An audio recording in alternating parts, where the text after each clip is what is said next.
and welcome to the marketing stage here at the Web Summit.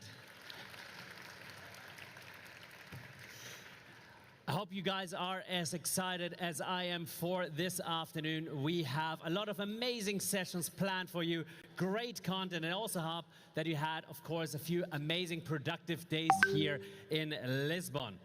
Now, this afternoon, we'll inspire you and we share insights from the luxury industry, how it's transforming marketing. We're going to share trade-offs between brand and, of course, also performance marketing and a lot more topics. But first, let me quickly introduce myself. My name is Fleur Kinby. I host events, conferences, and virtual formats, which I do in Europe. But I'm based actually in the Middle East, so I also have a set of clients over there, and I get to travel, which is something that I enjoy. That's one side of my business. And then there's the other part, and I'm going to tell you a little bit about it, and we're going to have fun for a few moments. I've been given a bit of time, so I'm going to share with you a marketing tool that you will not expect. Have you ever thought about your voice being a marketing tool? Can I have a quick show of hands? Who thinks your voice is a marketing tool? Oh, there's 1, 2, 3, 4, 5. Okay, let's see if I can convince the rest of you.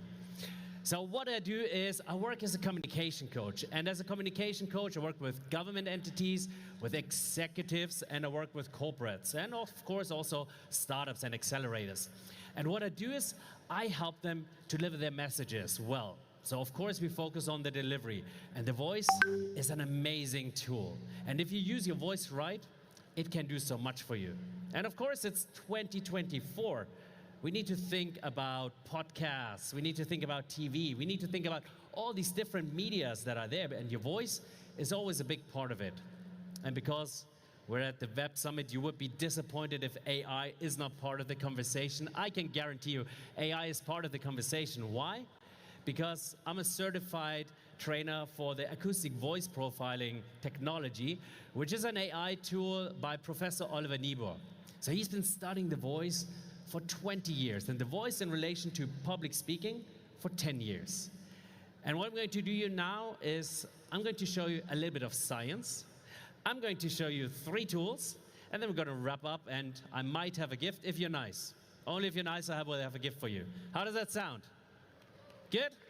All right. Good. Energy's there. Fantastic.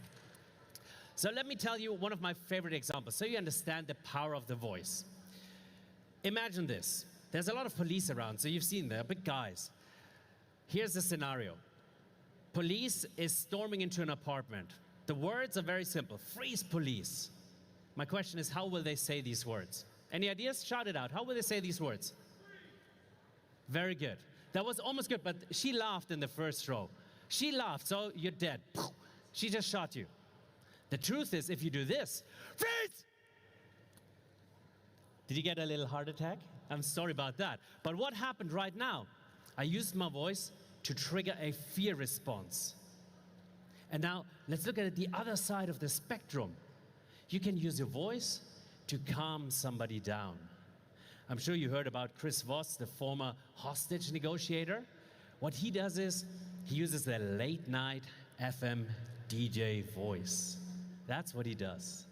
And it calms him down, and there's science to that, because if you speak at a lower volume, a lower frequency as well, you're calming someone down. And we know that from guided meditations, from breathing exercises. So there's fear, and then there's also a calming, soothing effect. And there's a lot more. This part is fascinating.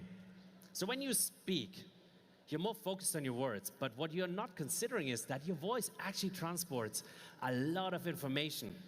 With the Web Summit, you might want to have some data. 25 MB per minute is the amount of data that your voice transports, and I'm not talking about words. So what is that? You as the audience, you're right now evaluating whether I'm attracted to you. Yeah, that's happening. Same for my age, my health, my authority, if I'm happy, depressed. All of this is going on subconsciously. And that already gives you an idea that your brain does not have the capacity and is not set up to listen to every single word. That's the truth. So therefore, if you don't really work on your voice, and if you don't actually deliver a bit of variance and use voice modulation, you're not getting your messages across. And that's what we show with our AI tool. That's absolutely brilliant. It shows you how charismatic, how confident, how competent, and how passionate you are as a speaker. So do you want to hear 3 tools that you can use to manipulate people? Yeah? Okay, I'm going to show you them. My first one is my favorite. It's a positive intensification. I use it when I travel all the time. Why when I travel? Because this is the scenario. You're arriving at a counter and somebody's just busy stamping your passport, scanning your tickets. They don't really want to engage. They don't want to build a human connection. But then I come and I don't say this. I don't say good morning. Any idea how I say good morning? I say this. Good morning. Exactly, and right away they smile, and then if I say their name because it's written on their badge, boom, I'm changing it up with 2 simple words, and that's called a positive intensification, stretching a word and going up. And this is also what we can use in our pitches. Imagine I'm telling you about another AI tool that we use, Flow AI. Now I can just say, today is the day where I'm launching here at the Web Summit Flow AI. Or I can say, today is the day where I am launching Flow AI at the Web Summit. And it's a big difference. This shows you that I have an open mindset. It shows you that the communication that we're having is working well. So that's a positive intensification. Try it, works all the time. The second one is actually kind of bad manipulation, but it's good because it gives you confidence, and that's what you need when you speak to investors. Now, Bill Clinton. Do we know Bill Clinton? What is he known for? Exactly. Yes. Not good. Not good. He stood in front of the world and he lied at them. Yes. And these were the words that he said. I did not have sexual relations with that woman. But you know how he said it? I did not have sexual relations with that woman. Check it out. That's how he said it. And that's called the punchline rhythm. It's like the beating of a drum. That's what your children do as well. If they tell you, I don't want to eat this. And this is what gives you confidence. So it's a great tool. Punchline rhythm. Bam, bam, bam. A lot of confidence in there. And the third tool, it's one of my favorite. Playing with your pace.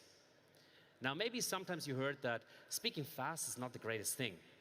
It's right, but it's also wrong. If you speak at a faster pace, you're focusing actually more on the emotional energy, and everything that I say is great, and the brain focuses on that. And then, if I slow down, you actually have the ability to listen to the content. So you can play around with it, and that's voice modulation. It's just a few tools. There's a lot more. But the main message is you want to have variance. That's what science says. And that's why it's a marketing tool. So every time you speak on a stage, you speak to an investor, you need to do more with your voice. Invest in this tool. It's the best marketing tool, and the best, it doesn't cost you a single dollar. It's right here. You just got to practice. So I've got a gift for you. If you scan the QR code that we'll show here, and you will connect with me, amongst everybody, I will give you a 1 AI assessment. It costs a bit of money, but that's my gift. And we'll do a 1-hour call where I'll guide you through. I'll show you how you can get your voice to be more charismatic, more effective. How does that sound? Good? Awesome.